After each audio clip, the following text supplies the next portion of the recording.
กับบ่ใช่ดิเกือบเพิ่น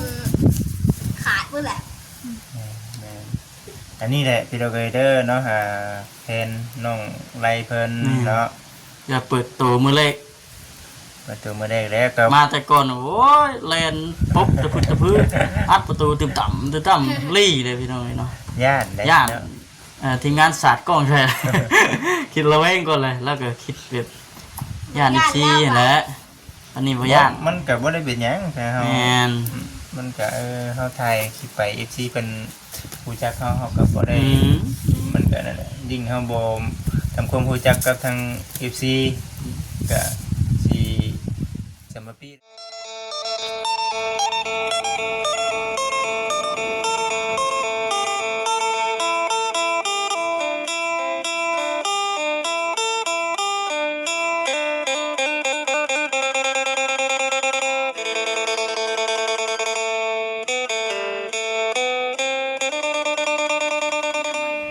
ไม่อยากจุ๊บป้าได้ฉัน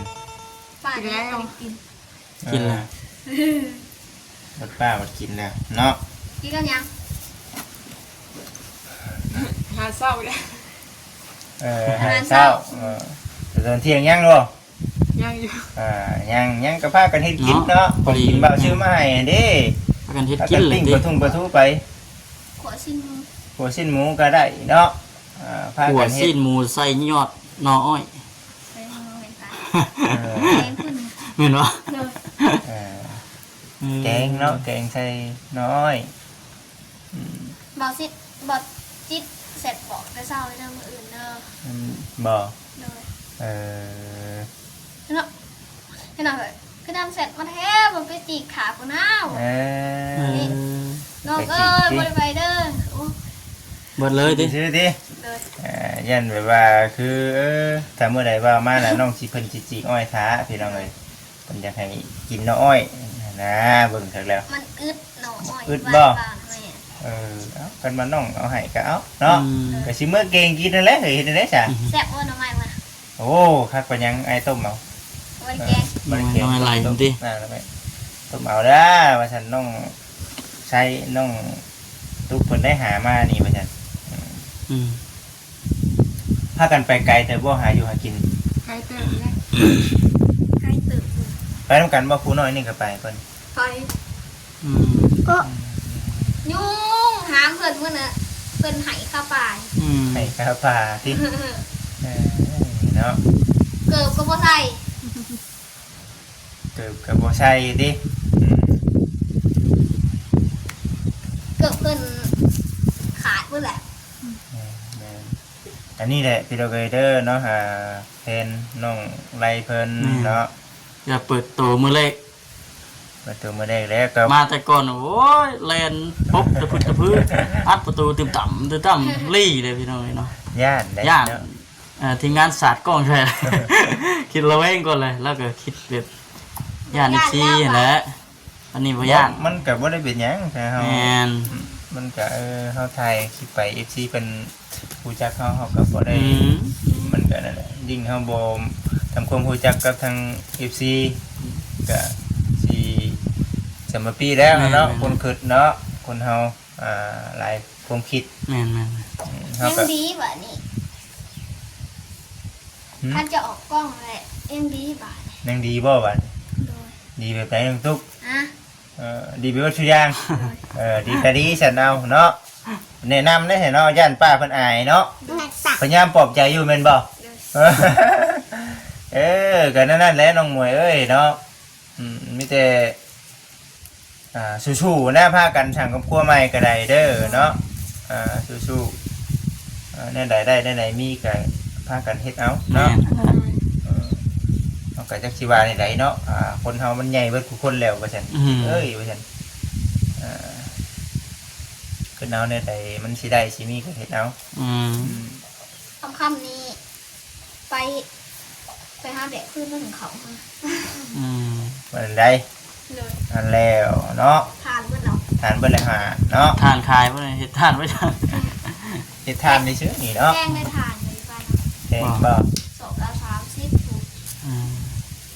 บ่แล้วก็บางห้างก็ สอบละ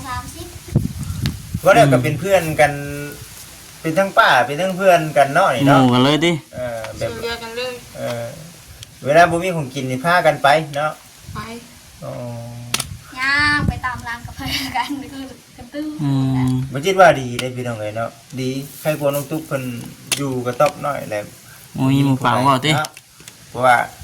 หนึ่งคือน้องไซเพิ่นก็คือว่าแหละเฮาก็เว้าหลายเทื่อหลายที่อยู่พี่น้องเอ้ยมันเป็นจุดประสงค์ของทางน้องไซ แม่ น้องตุ๊กที่ว่าอยากไปอยู่เพื่อนต่างเพื่อนไผเพื่อนลาวเนาะมันก็เลย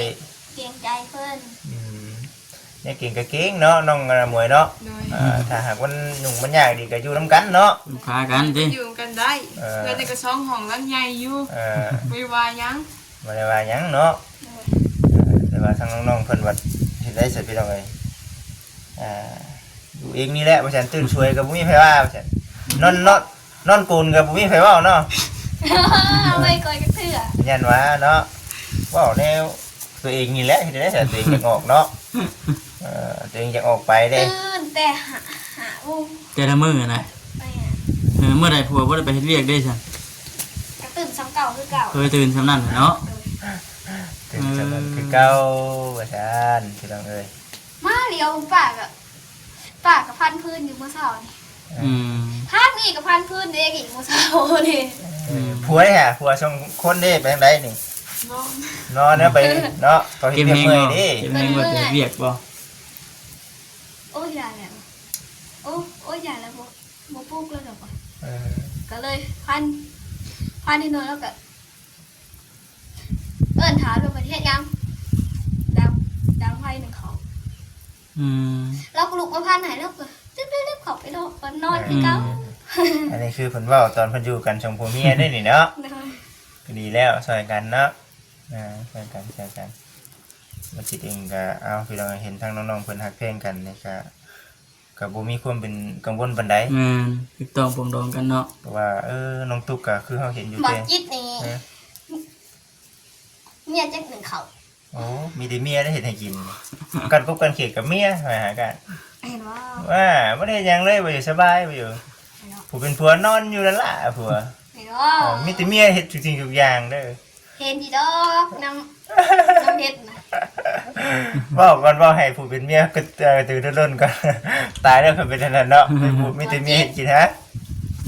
มีอันหองปะตอนนั้นน่ะ เนาะจะไปเฮ็ดซั่นเนาะ อืม เอาพี่น้องเอ้ย แม่ นั่นแหละก็เป็นจะได้ซะอันน่ะขออนุญาตนำเนาะทาง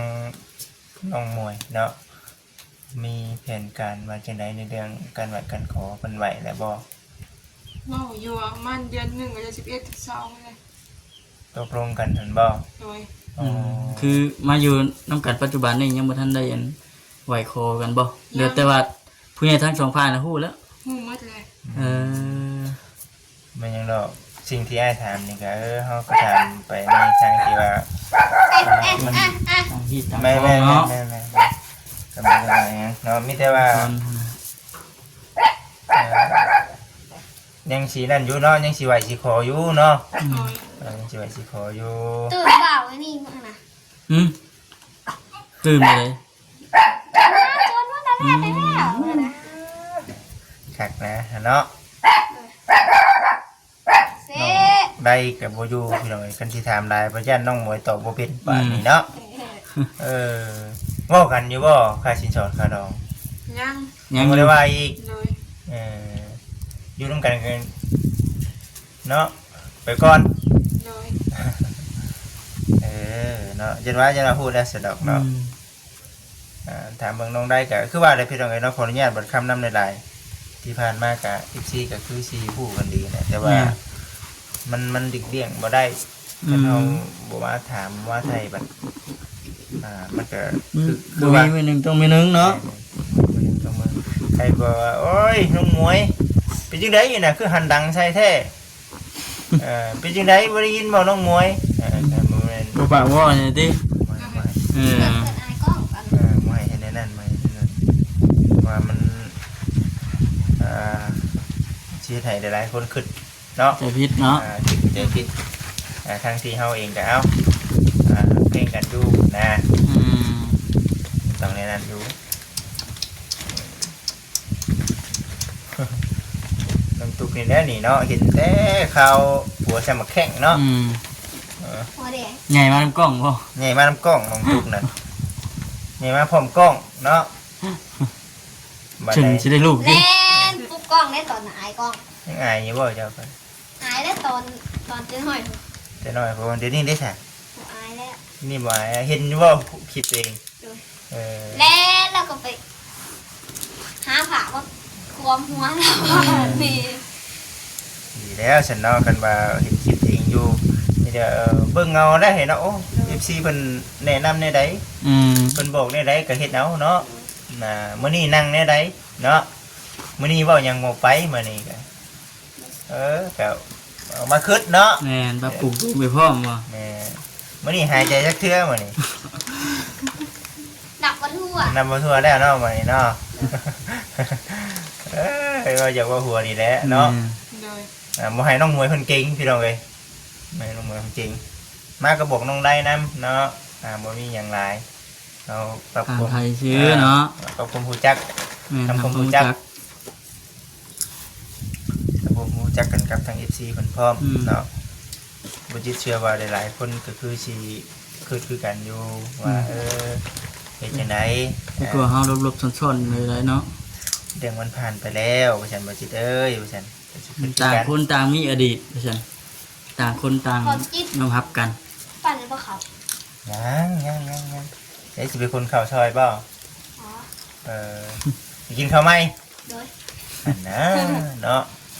มื้อนี้แม่นบ่ข้าวไหม เขาไม่จักมื้อนี้ น้อย ที่ซื้อมานี่ อืม ถามเบิ่งว่ามันเป็นอยู่น้ำหุ้งสีได้บ่ซื้อมานะมันเพราะว่านึ่งเนาะข้าวไหมมันเขาเจ้ายังบ่เอาเข้าเด้าเลยเข้าขึ้นเด้าเลย ยังอยู่ นอกจากเห็นบอกเวลาเฮาอยากกินข้าวไหมนี่เฮาไปตีมาเฮาไปสีรถเนาะบ่ครับเนาะแต่หาบ่จิตเองก็ยังบ่ได้กินข้าวไหมที่แท้ก็ยึดเกี่ยวข้าวตะพึดตะพืออยู่เดี๋ยวนี้เนาะ บางคนก็ยังบ่ทันได้ปั่นก็มีเขาไม่เดี๋ยวนี้ก็เจ้ายังบ่ทันได้ขายดอกเดี๋ยวนี้ ยัง ใช่ไหม เขาขายข้าวเก่าเดี๋ยวนี้น่ะเด้อน้องหมวยอันน้องอันน่ะตุ๊ก คล้ายแล้วแต่แพง มีแต่โลเขาเก่าขายออก แม่ เอาเขาไม่เข้าไป ยังบ่จิตอยู่ในบ้านก็บ่จิตถามอยู่บ่มีข้าวไหม บ่มีว่ะ เพราะว่าทางผู้รักผู้ใหญ่เพิ่นหาชื่อข้าวไหมให้น้องตุ๊กเนี่ยเด้อผู้ใส่นจะแม่เพิ่นมันบ่มีเนาะก็เจ้ายังขายข้าวเก่าให้คงสีอยู่พี่น้องเอ้ยแหน่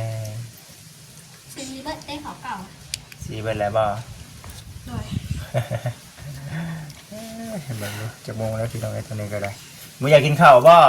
ไปเฮ็ดคือบ่พากันไปเฮ็ดอยู่เฮ็ดกิน อยู่เฮ็ดกินแหละน้องตุ๊กพากันเฮ็ดหยังมื้อนี้ สีออกนอกก็สิให้เนาะ ฮะ อืม จริงสิออกนอกอีกอยู่ อยู่น้อยอยู่ อย่าว่าเฮ็ดอยู่เฮ็ดกินก่อน ไปซื้อผักบัว เออ มันข้าวด้วยผมมาใส่ผักบัว ต้องมีผักมีหญ้าปลูกเนาะบ่จิตนำอันนี้ สีปลูก ปลูกรสผักบัวผักหอม คนเสร็จมาโบกเมื่อคืนนี้ เจ็บ เป็นไงใจดี ผู้ใหญ่ใจดี มีหลายอย่างอยู่หมดอะ เห็นบ่ได้ มีในพักว่าไปในหมักถั่วก็คือค่ะ เออ ลองเบิ่งแม่มานปลูกผักสิงามอยู่ น้องงงเลยเมื่อคืนนี่ งงแบบใด เพิ่นเสร็จมาว่ะนี่ อาเสียงมาบ่ เป็นไงใจดีอยู่ทางวัดจิตเตอร์ เออ อืม เราก็เลยตอบว่าโดย เป็นทางผู้ใหญ่เพิ่นว่าเพิ่นอยากคุยกันพี่น้องเราอยากคุยกับทางน้องตุ๊กก็มีดีมีแต่ว่าน้ำเพิ่นดีๆเด้อเบิ่งเอาพังเอาเวลาเพิ่นบอกเพิ่นว่าเนาะ แนะนำมาเนาะ เพิ่นแนะนำเพิ่นอยากแนะนำด้วยตัวเองก็เฮาก็เอาให้แบบนี้ หาสองทางนี้ดิ เพิ่นบอกว่าให้แบ่งกันคนละเครื่องเลยดีเลย จังว่าเนาะมันก็สุดแล้วแต่ทางผู้เกี่ยวของเด้อ แม่ ทางบ่าวเองว่าตัดสินใจให้บ่ได้เนาะ มีหลายอย่างอยู่จังหวะ ตัดสินใจให้ เสื้อ บ่ ผ้า ได้ อีกเลยว่ะโอ้โหบ้าเพิ่น ยังมีในเสื้อผ้าอีกอยู่ เลย โอ้ ใหญ่จ้าคนเสื้อผ้านี่ จังหวะเด้เนาะ ไม่หยังเด้สันติแต่แรงนอนตุกไม่นอนคืนวันนี้เรารู้ เบิ่ง คักแน่ดีเนาะสองสามคนเงียบๆสิได้เนาะอันนี้เนาะ เลย อยู่ไปไว้นี่นะคันว่าบ่มีทีมงานเข้ามาหาก็ได้มันนี่มีใครได้เข้ามาหามัน สาวบุญคนเดียวแล้วก็เบาแล้วก็เบาจิ๊บ ได้บ่จิตเออ เบาอย่างวะ บ่จักแล้วบัดนี้เนาะ เข้ามาเรื่อยจนลืม กลับมาเด้อกันจนเดิมมีไผคือเอาแฮนดีๆได้บ่ยังนี่นั่งอยู่ข้างบ่จิต เบาจิ๊บ อืม เบาอย่างวะ ก็น้อยใจได้เนาะ แม่นแหละน้อยใจอยู่กันนะมาหาคู่มือลืมบ่อยู่ เดี๋ยวเลย ปานบ่จัก วันนี้แล้วสิบ่เห็นหน้าแล้วบัดน่ะบ่เข้ามาแล้วบัดน่ะ เข้ามาน้องหายดี ไผนี่จักอยู่ว่าเป็นหยังกันแม่นี่ เป็นพี่เป็นน้องกัน คักแน่ดีอยู่นะน้องมวยจักอยู่บ่ บอก เนาะ นี่นะน้องอันนี้นะอ้าย บ่คำบ่ แม่ คือว่ายากแท้เนาะซื่อ บ่คำขี่รถจักรมามื้อนี้ แม่ เนาะ นที่จัก เบา มา จิ๊บดีบ่ทันน้อง ให้น้องๆนำหน้าก่อนเนาะ เห็นน้องๆให้ก่อนนะ อุดอยู่อุดนอนสิท่านั่งหัวคอนก่อนเลย ซอยแล้วเด้จะนั่งหัวควนเราได้ สิท่านั่งยิ้มเบิ่งน้อง จั จุ ก กให้ ข่อย กัน จักเจ้าแล้วบัดนี้ถ้าเบิ่งเด้อบัดนี้เด้อจักหน่อยแกว้ายตาปอกโลดแล้ว อีกบ่โดนนะบัดนี่ คนอยู่นอนเนาะกดเอาเนาะไป นั่งพายบันคืนจัก บ่อยากพ่อก็สิได้พ่อเด้น้องตุ๊กเอ้ยฮอดมือฮอดยามเลยเนาะน้องมวยเนาะ แม่ ต้องเตรียมไว้นี่มีไผ่แล้วก็มีวง บางคนอดอยู่อดนอนก็จนตกฮอดอันเตียงนอนอันย่างไผพุ่นแหละตกสะแนนพุ่นแหละ สะเลนเนาะมีแต่ทางนี้ทางนั้นเนาะ อดทนสู้ทนไปนะน้องตุ๊กเอ้ยยามมันลำบากก็ลำบาก อาศัยป้านี่แหละ อืม ผู้อยู่นำเนาะ แม่ เพิ่น ใกล้ อยู่ใกล้ คันว่าหญ้าบัดหนึงเพิ่นก็อยู่ไกลเนาะ แม่ อยู่ไกลแน่ เขาน้ำเพิ่นนะเพิ่นซื้อพี่ลูกกินจานยางปู อืม แล้วก็ที่ใดก็เพิ่น กันเนาะอาศัยทั้งน้องหมวยนำอยู่ใกล้มีหยังก็บอกกัน ใส่กันแล้วก็พาวันกินวันกินยังมื้อนี้ อืม หาหน่อไม้ มีกินจะหาหน้ำไม้เนาะนี่มีแต่หน้ำไม้ได้ติก็เขียดแถวนี้ได้หากันทางใดนี่ได้อยู่บ่มันอยากมีเนาะมันเป็นป่าอ้อยเนาะทางนี้เนาะ พระเจ้าสีถือสิยาเด้ แม่นบ่ มันบ่อยู่อยู่ประมาณ ตอนเบาเลยจ้ะ บ่ได้อึดให้เมียไปหากันให้กิน ปากเมียซะเด้อ ทั้งสามีหน้าพี่น้องเนาะมันนอนหน้ามื้อน่ะไปก้านให้กินกันบ่จิตบัดอยู่เพื่อนเด้บ่จิตทุกคาเวียดยังมาบ่เพิ่นกันกบกันเขียนมานได้สามีหน้า ย่านบ่เนาะบ่ย่านบ่ โอ้ยดูสามีหน้าแก่บ่พอกินก็ได้ ทุกบ้านไว้ อืม ลมเนมลมใช่บ่เดี๋ยวนี้เนาะ ลืม ตอน เด้ เบาลงบ่หนาวๆแบบนี้ค่ะต้มน้ำอาบ อาบน้ำหน่อยได้เด้อ เลย อาบอยู่บ่น้ำน่ะ อาบมื้อเช้าเนี่ยอาบแล้วเทื่อหนึง เออ มันร้อนแต่เช้า อาจจะเทื่อมื้อหนึง มื้อหนึ่ง3เทื่อ เออ ตอนเช้าตอนเย็นตอนแรก ทิศหนึงอาจจะเทื่อ เดี๋ยวก็ออกไปทิพย์เนาะ มีแต่ว่ามื้อนี้ก็บ่ได้มีหยังหลายมีแต่ถามเบิ่งทางน้องหมวยก่อนว่าซั่นว่าอืม ค่าสินสอดค่าดองได้เว้าได้ว่ากันผู้รักผู้ใหญ่เพิ่นได้เว้ากันแบบใดว่าซั่น ชาแต่เก่าได้เหรอน้องมวยเพิ่นเคยเอาเท่าไหร่ เศร้าบ้าน 20ล้านเห็นว่าคนบ้านอื่นมาเอาเด้ ปกติ คนมาอื่นมาเอาเจ้าสิเห็นว่าสมมุติว่าหมู่แม่นบ้านเดียวกันนะ บ่าวจิ๊บมา เดี๋ยวซ้ำกันบ่ ซ้ำกัน ซื้อกระปุ่นมาให้น้องเลยเด้อ ได้กินข้าวปุ้น นี่ อ้าวเนาะบัดนี้ก็ได้ที่เราเลยเนาะ สิให้เงินดอก โอ้มีเงินแท้ลงตัว โอ้ เนาะ มีเงินได้เดี๋ยวนี้ นี่ข้าวซื้อมาให้ก่อนแต่บัดนี้เนาะ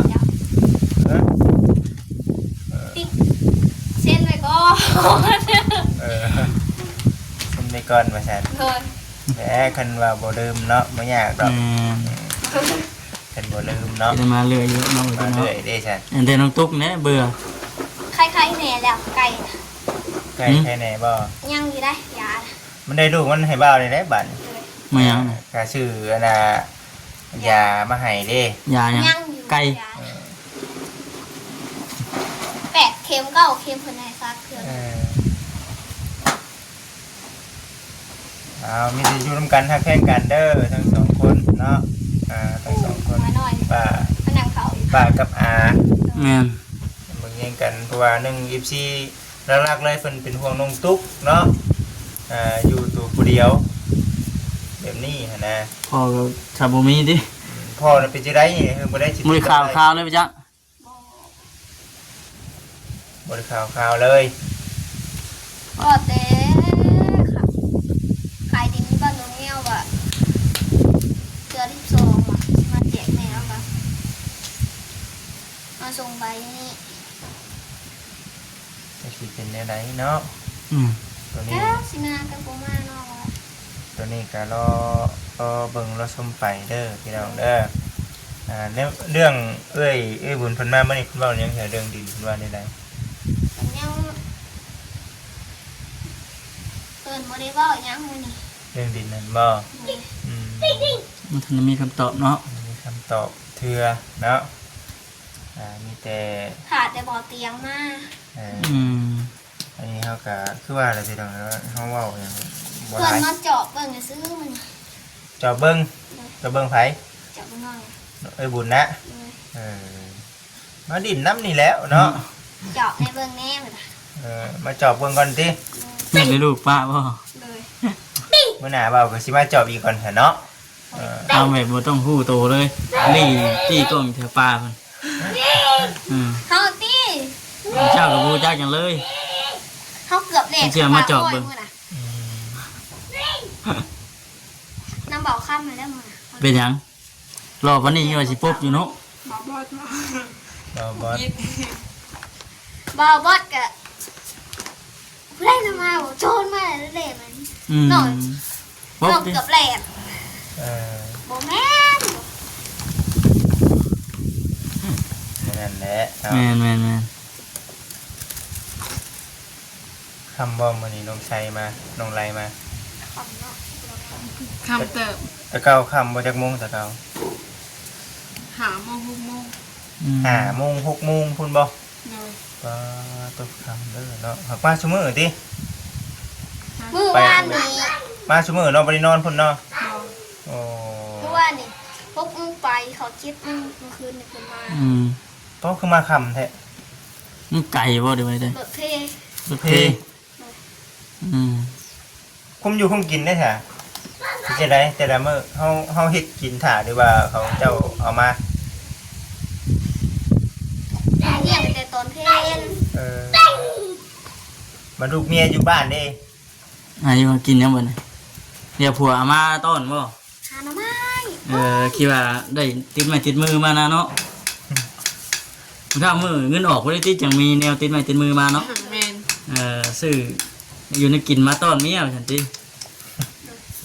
อืม นี่เนาะดีแล้วสันดี มาห แล้ว น่อยก็มานั่งเข้า คนแรกเดียวชักมื้อเด้อคันว่าเป็นได้ใดก็เดี๋ยวบ่จิเด้งสิโทรมาบอก แม่ เนาะมาสิได้มาเมื่อใดเพราะว่าเรื่องที่คัน ค่าเวียกเอาจิเนาะกันว่าค่าเวียก คันน้องชัยเพิ่นอยู่เลยคันบอกว่าน้องชัยอยู่ก็เดี๋ยว ต้องอยู่พร้อมหน้าพร้อมตากันบ่ แม่นต้องอยู่ความหน้าความตากันได้พี่น้องเอ้ยบ่จิเด้งก็เลยดำเนินการบ่ได้มื้อนี้ แม่น เดี๋ยวสักมื้อสิให้น้องชัยเพิ่นหยุดงานเด้อเพิ่นหยุดได้อยู่บ่ ยึดได้ จักมื้อบ่าวสิน้อง เมื่อใดสิมาจังโทรบอกเนาะ มื้อนี้บ่เฮ็ดหยังมื้อนี้ ต้องแซดโบกไปเตะกลางคืน เฮ็ดบ่ได้กลางคืนเลย ดู โอ้ยเนาะนั่นแหละสันเนาะเดี๋ยวพูดแหละสักมื้อพี่น้องเอ้ยสิทักบอกเพิ่น แม่น เพราะว่ามื้อนี้ตั้งใจมาเฮ็ดเวียกแต่ว่าเมื่อเช้านี้เสร็จถามกับน้องชัยเพิ่นไปเวียกแล้วก็เลยว่ามื้อแม่ก็จังว่ากันว่าซั่นน่ะนะ คนไปแต่หาหมูเศร้า ไปจะหาโมงหมูติ เลย เออไปจะหาโมงไปจะเช้าดินี่เนาะ โดน บุกนั่นล่ะก็เลยเนาะ มันต้องแบบว่ามื้อหน้าเนาะมื้อหน้าต้องบอกแต่กลางคืน อ่า สมมุติว่ามีเวียงหันเวียงนี่เนาะแม่นบ่ เอามาคิดอารมณ์ถาดเด้อ คุณแล้วบัดนี้ก็ได้สิได้อวยคือกันหั่นแหละเด้อ อ่า กับคือกันในคือ ไปพี่น้องนะทำมาเข้าไปจบคลิปก่อนสำหรับก็คือว่าอะไรพี่น้องขอบคุณหลายๆเด้อเนาะทางผู้รับใหญ่ที่จะช่วยเข้ามาก็ได้ขออย่าดีมีแห้งจะได้คุ้มไข่อย่ามีปรารถนาสิ่งใดก็ขอให้ได้ดังใจปรารถนาเด้อเนาะไปพี่น้องเลยสบายดี